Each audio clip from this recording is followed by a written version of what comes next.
Hello everyone, my name is Jim Garrity. Our bathroom door has not been completely right since someone let a bed fall through it. This happened some years ago and I screwed the door back together and got it working again, and I've been keeping it going ever since. Well, a few weeks ago we decorated our hall, stairs and our landing, and all of which are looking pretty smart now, but unfortunately the bathroom door and its bed-derived battle scars are being shown up. They're very much looking worse for wear. But as it happens, I have something that may help, and it's in the garden shed. We are in the gap between the workshop on the left and the garden shed on the right. And these chairs I've just taken out because in the garden shed, ever since it's been built, there's been some doors. There's one door there still in the shed, and the other three are here laying up against the wall of the workshop. And it's these three doors which I'm hoping to put into the house and replace the horrible doors that we have in there. These doors originally came from a friend's girlfriend whose grandmother died, and the house was being, I think it was going to be knocked down so we could have anything we wanted. And I did, oh, those doors look good.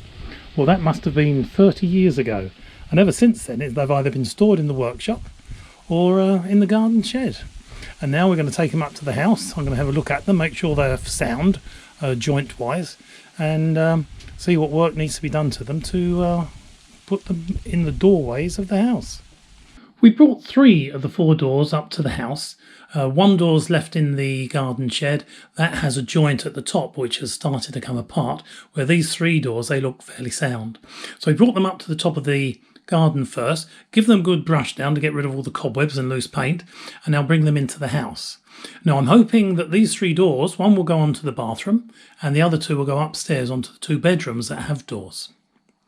Now before you fit a door in a house, it's got to be acclimatised to the conditions inside the house. So that's why I've brought them inside and lent them up against the wall here. And I'm going to leave them there for, well, I'm going to leave all 3 of them there until next weekend. So they're all going to have a week. And then one of those I'm going to take out and start to prepare to see if I can get it to fit in the doorway of the bathroom. We've been looking through the 3 doors that we brought up from the garden shed last weekend. And this looks to be the one which is going to replace the door in the bathroom. It's actually 20mm wider than the bathroom frame, so we need to cut 10mm off of each side to get it in, but I think we can do that and keep the proportions of the door looking respectable. The height is too short. This is too short by about 40mm, but I think what we'll be able to do is add 40mm to the bottom, and then being at the bottom it's out of sight, so even if there is a line along here it won't be seen very easily. I'm not sure how old the doors are. Looking at the styling, I suppose it's going to be around 1920s, 1930s. Not sure at all. Now the lock is the original lock, or seems to be. I can't see any other marks around here. You can see it's all fairly gummed up with paint at the moment. You can just make out the slots in the screws, but there's no way you can get a screwdriver in there at the moment. They've got to be cleaned off. And the push lock, which I want to work, that's not working at all because it's all become one. There's one big dollop of paint here. This is going to be on the inside of the bathroom, so I need to get it all apart. It's not going to be in direct line of running water, but it will be open to the steam inside the bathroom. In fact, it'll be the wet room soon because the bath is going to disappear. Anyway, let's get this off and then also have a look at the door and see what we are up against. It's now time to start to sand the door, which is going to be used in the bathroom. I'm going to be using my Mirka hand sander, but I need a new abrasive sheet. These have just come in the post because that is my last, or was my last one. And this is a pack of 50 of those sheets, 70 by 125, grit 120, and this is the Abranet. These are the perforated ones. Well, when I say perforated, they're the type you can see through, so you don't have to worry about lining up the holes on the Abranet hand sander, because this being completely porous, you can go anywhere you like. So I'm going to put that on there and now start to sand the door. This is a close-up of the door before I start to sand. The panels have shrunk a little in places. You can see it's pulled away along here. The door, they all seem fairly sound. It's just that the paint has started to shrink and crack, and there's also bloom over it as well, like a fungus or a mildew is in there. So I need to just sand this all off, and of course I don't want any of this dust going into the atmosphere, so it's all going to be taken away by the dust collector. The paint sands back quite well. I was expecting it to flake off, but it stays put and it's hard and stable. I used a scrape around the detail where the panels have shrunk and pulled in the sharp edges of the paint.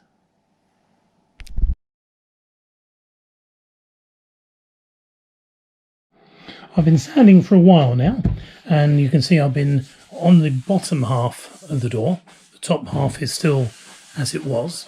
Now, a lot of the paint was cracked. I'm surprised how much hasn't come off. It's come off in the corners here where the wood has been moving due to differences in humidity, but basically this white paint is sticking very well, and it looks like I won't have to take it all back to wood, which is good. There's still a little bit more sanding to do. I want to sand along these corners, and every time or every place the paint has chipped off, I've got to sand that back to get a nice clean edge before I put the primer on. The sides of the door need sanding as well. Before I can finish that, I need to remove the hinges. This is one of the old hinges coming off. Obviously not the first hinge that's been fitted to the door. I want the door to be as sound as I can get it, so I cut small stakes from pine, used wood adhesive, and then knocked them in place to fill the holes. The rim latch position is going to change on the door, so while I'm making stakes for the hinge securing holes, I fill the rim latch 6 securing holes as well. Once the adhesive is dry, I start to cut off the pine stakes with my chisel and a mallet. The 2 hinge positions are first. I'm now onto the rim latch. I start with the 4 main securing holes and then move on to the 2 on the side of the door.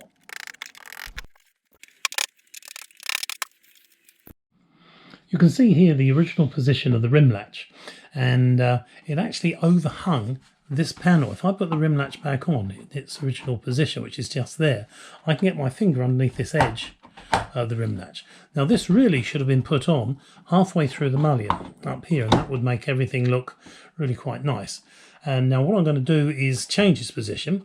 So I have filled its 4 mounting holes here, and I've also filled the 2 in the side of the door here. What I'm going to have to do also is fill this hole. This hole holds the square shaft that goes through from the latch to the knob on the other side of the door. Now on this side of the door, the latch itself covers up that hole, if I put it in there, so you won't see that hole. On the other side, the hole will be round about here. The knob has a plate that goes onto the door, and that mounting plate doesn't cover up this hole. So I'm going to have to fill this hole and then sand it flat on the other side, fill any small holes or divots that's around there. I whittle this plug to fill the spindle hole in the door. You can see that hole is not the roundest one there's ever been. Knock the plugs into the hole and fill the gaps with pine stakes. Once the glue is dry, I trim the plugs and stakes level with the surface of the door. Now that's not too bad. This side will be under the rim latch, but I'll still fill the gaps with filler. We've just received an order from Screwfix, and in that order were these. These are brass hinges with phosphor bronze thrust washers within the sections here, and these are destined to fit onto the that door that I'm refurbishing for the bathroom. The size of these particular hinges are 3 inches in length and 2 inches in width. They're sold here in millimetre size, and that is 76 millimetres by 51 millimetres. The thickness is 3 millimetres. I can pick it up, get my fingernail underneath. But it's a nice high-class hinge. Looks really nice. I'm very pleased with them. The cost was £7.49 for a pair. I've got the details here actually in my notebook. There they are there for anyone who's interested and who's in England to use Screwfix.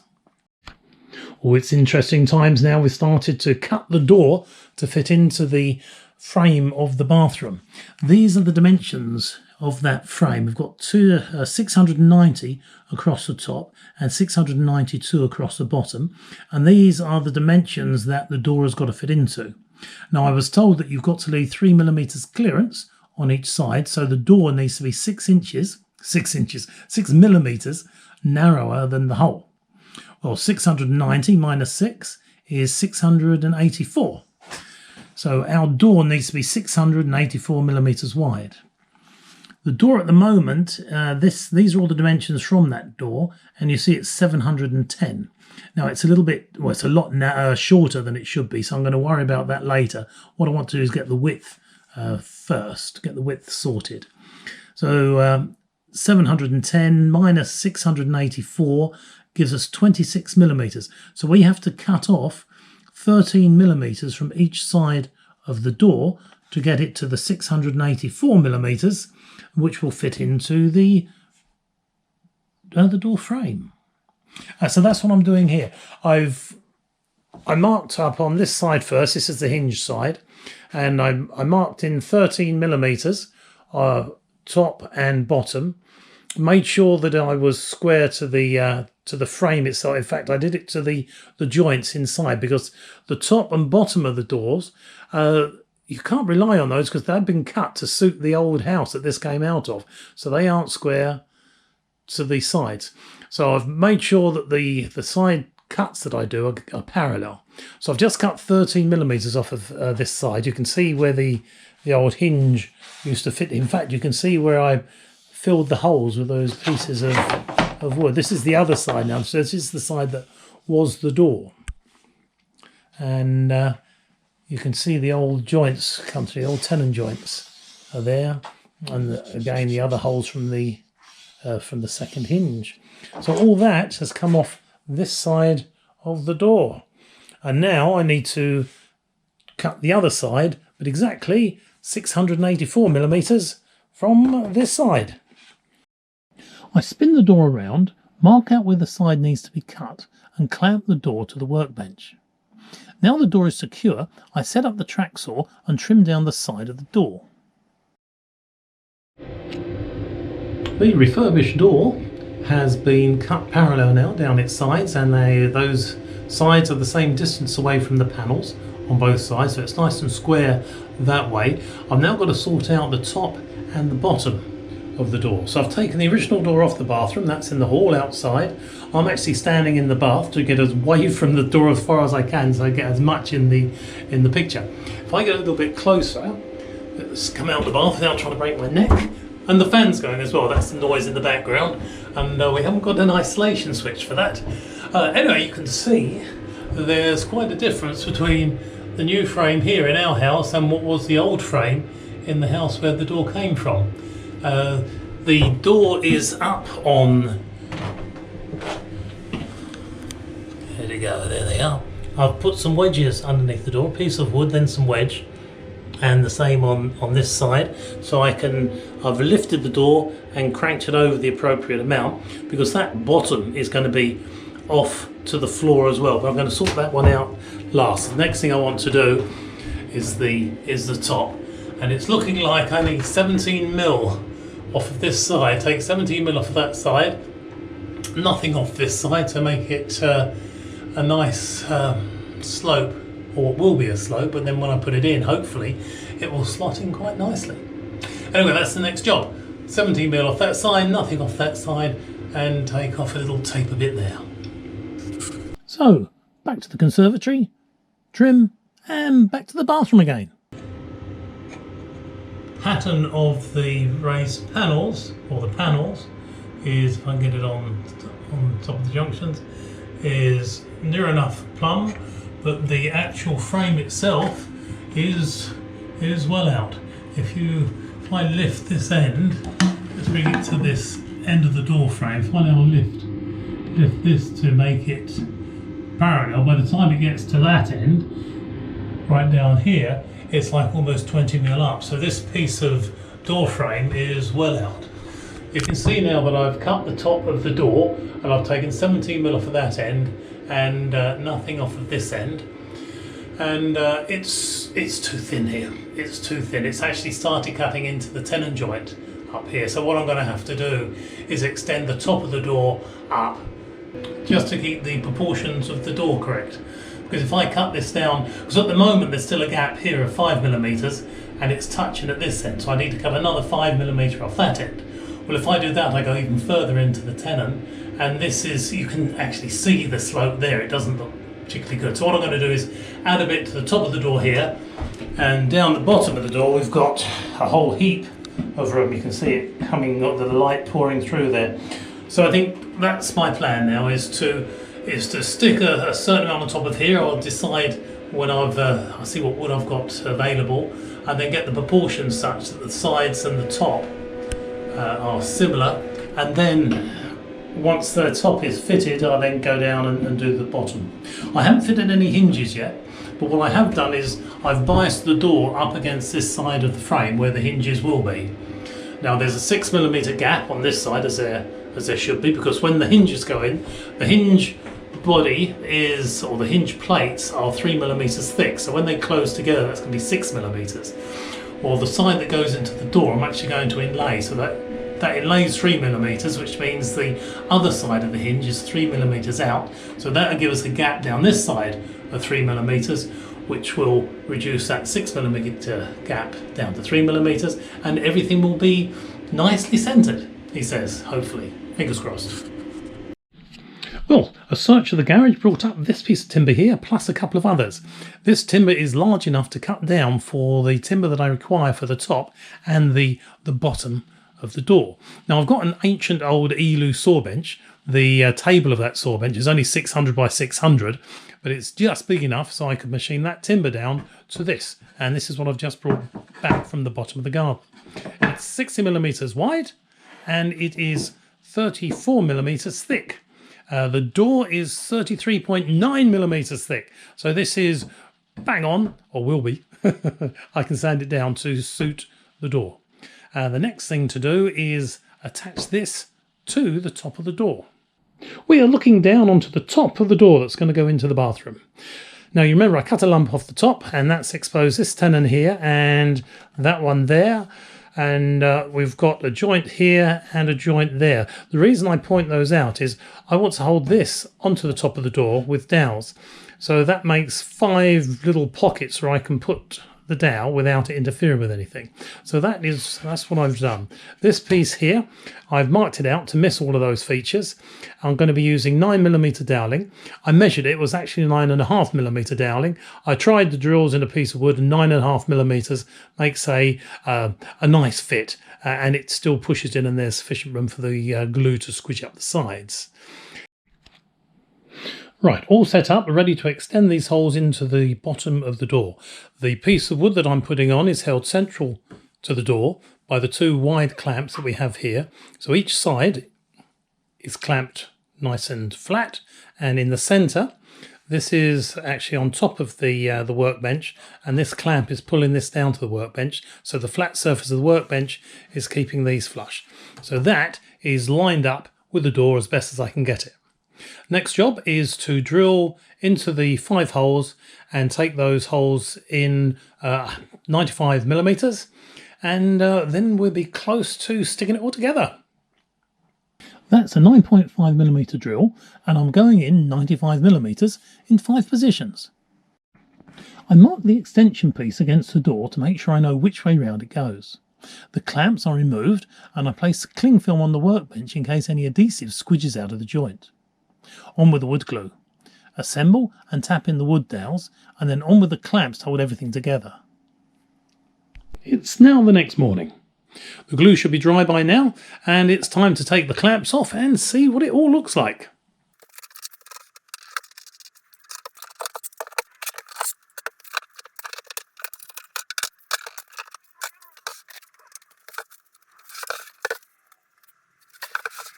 The clamps are off now. It looks like we've got good adhesion of the extension piece of the top of the door to the door. Next job is to get that extension piece level with the sides of the door. So I'm going to fit the track on the side of the door and zing off those 2 ends. Zing! Turn the door over. Zing! And off to the bathroom. We're now back in the bathroom. Got to take the original door off, and then place the new door back into the hole, and then decide how we're going to cut the top. I have to remove this door. I'm all on my own. The hinges are going to stay with the door, and what I don't want to do is scratch the newly painted door frame. So I've got to be careful. Now the way that I do this on my own is I have a bag of wedges, which is down here.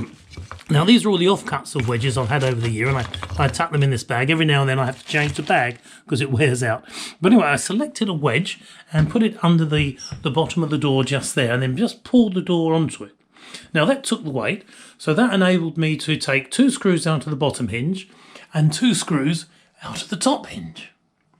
I then come down to the bottom and I loosen that screw a little, and then I go to the top, loosen that one a little, and then I will remove the screw from the bottom. And that's where we are now. So the bottom hinge hasn't got any screws in it. The top hinge has 1 screw in it. And if you were doing this on your own without the wedge, that door would tend to swing in, and the bottom hinge down there would possibly scrape the frame, and that's what I'm trying to avoid.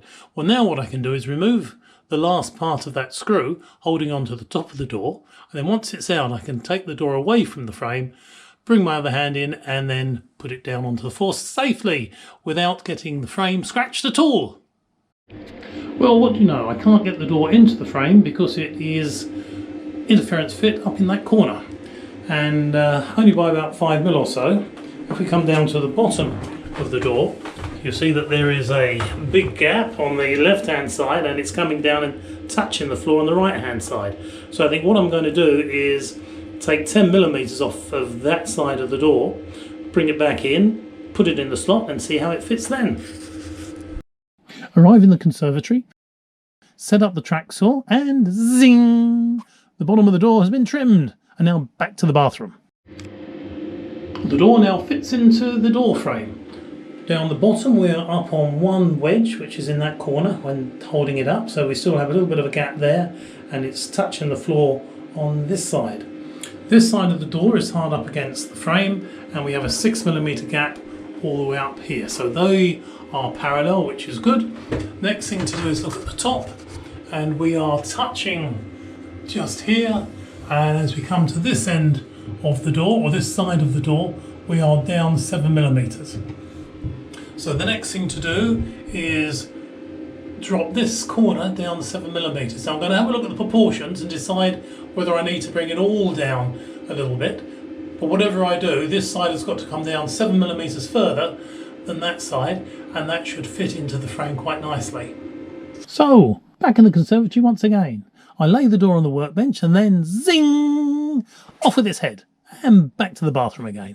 The door is fitting very nicely. We are level across the top, we are flush against that side of the frame, and we have a gap at the bottom. And I think that gap would be okay to leave at the moment, and then once we've finished off the floor in here, and we know the height, then we can add or subtract as required. But that is looking good. When I started this project, I was thinking it was going to be 1, perhaps 2 videos long. It wasn't until I started editing on the computer where I found I had 107 video clips and 236 still images. I thought to myself, gulp, this ain't going to be fitting into any one video. The rebuild of the rim latch was far more involved than I thought it was going to be, and anyone interested in doing any work inside one of those rim latches ought to take a peek at the 2 videos I've produced about rebuilding them. The hinges need to be fitted to the door, and then the door needs to be hung on the door frame, and then once I'm happy with the fit, we're going to be taking the door out into the conservatory and then doing the painting on that door. The last things that will be fitted will be the rebuilt rim latch, and that goes on the door, and then the striker plate will be on the frame of the bathroom door.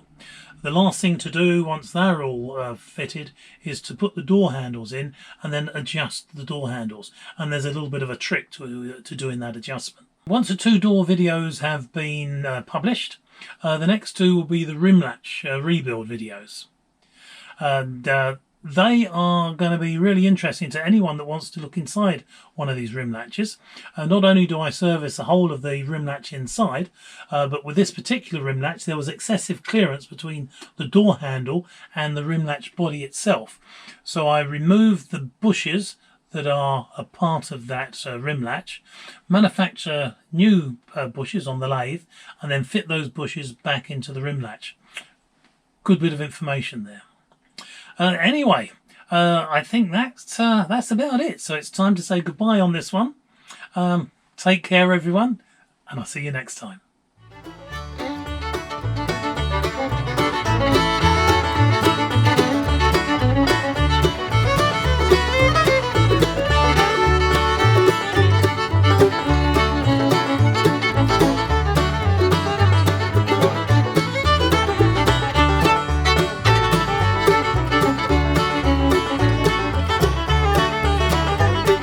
Could you do something like this? Of course you can.